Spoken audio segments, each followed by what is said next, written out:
It's time to step inside the Octagon with your host, Ike Feldman. Yo, what's up, everybody? Like the liner said, it's your host, Ike Feldman, IKETAGON.com. What's up, everybody?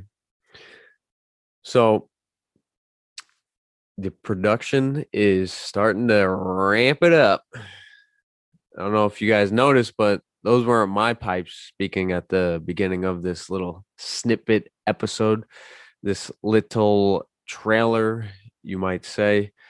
But that is my boy, Paul Turner. Again, if you have not heard, It's time to step inside the listen to this. Octagon Listen with your people. host, Ike Feldman. Did you hydrate? Oh, that's something completely different. I haven't unveiled it yet. So, guys, I have a lot going on behind the scenes, personally and career-wise. Right now, behind the scenes, literally in front of me, you might hear my boy Rio sniffing at some point. It was actually pretty funny. The last time I was outside, you could hear all the crickets blaring over the iPhone microphone, and my dog, his domain is outside. I was in his lion's den, if you'd like to say, and he was jumping all over my lap, and I was trying to distract him. He was literally nose in my mouth while I'm trying to record, and he's just sniffing away, and I'm throwing whatever I have near me to get him to go chase it. But my boy Rio is present. He is here, and you might hear him. So get over it. I still haven't seen Mortal Kombat. And yes, this is combat sports related. It's Mortal Kombat sports related. I have not seen the HBO Max exclusive release for Mortal Kombat. I've been meaning to.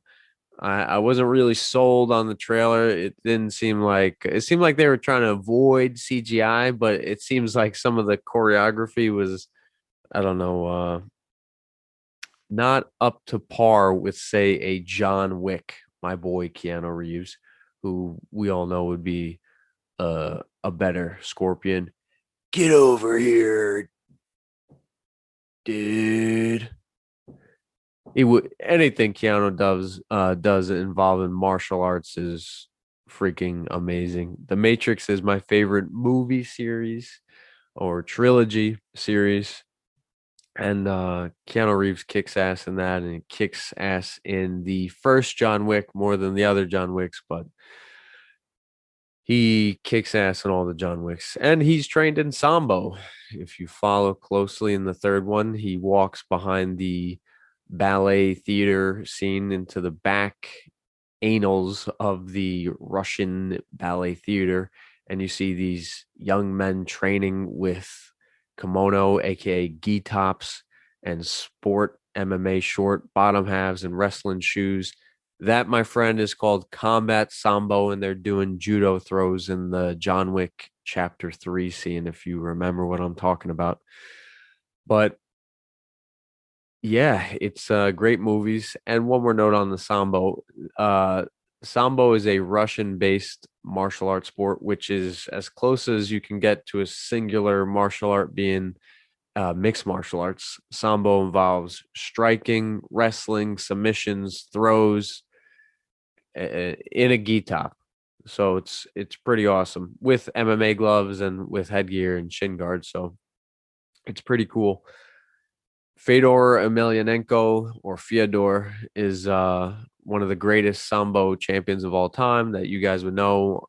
Andrei Arlovsky, another Russian, and Khabib Nurmagomedov.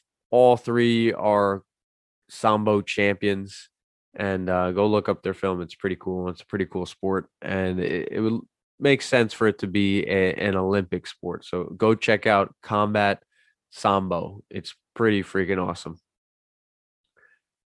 But anyway, I have not seen Mortal Kombat. I will.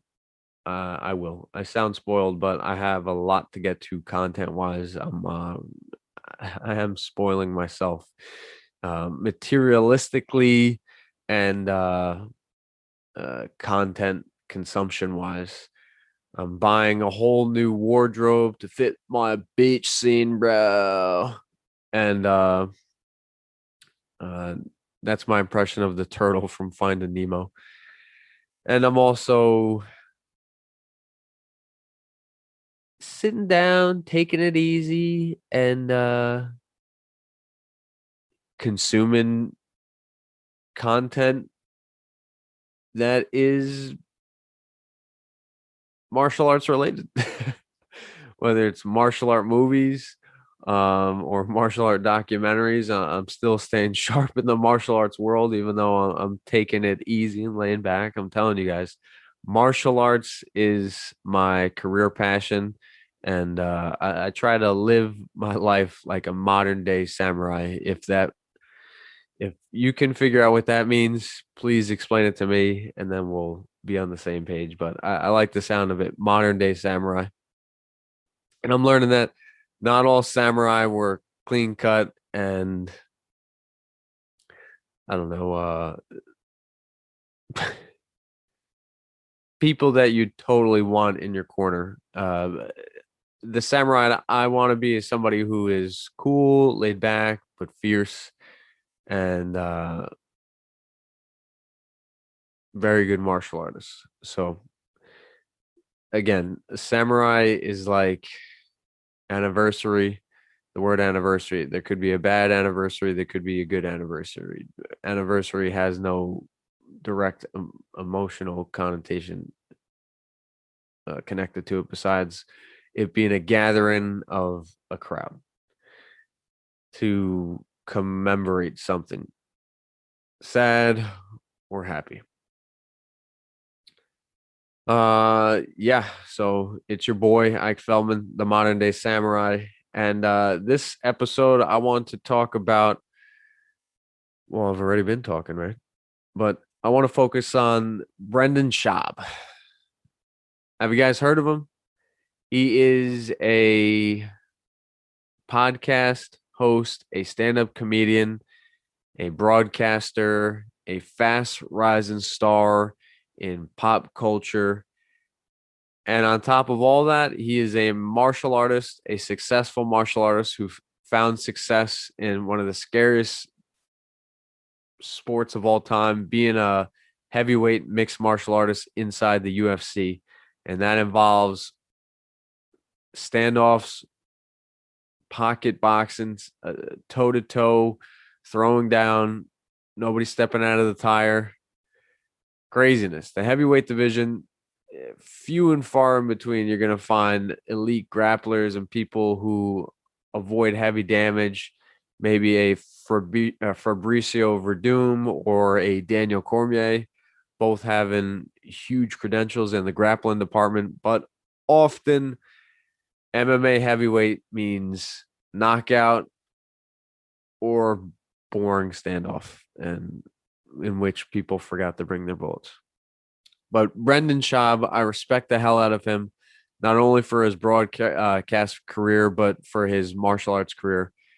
And he comes from one of my favorite Ultimate Fighter seasons, season 10, with Kimbo Slice, with Roy Nelson, Matt Mitrione, Mick Sweeney, funny guy, Marcus. Who else was in that season? Matt Mitrione. Yeah, Schaub. And the hosts of that season 10 were some of my favorite fighters. Quentin Rampage Jackson, one of my favorite interviews. Rashad Evans, one of my favorite interviews, both extremely receptive to my style and my questions and my humor. So much respect to them.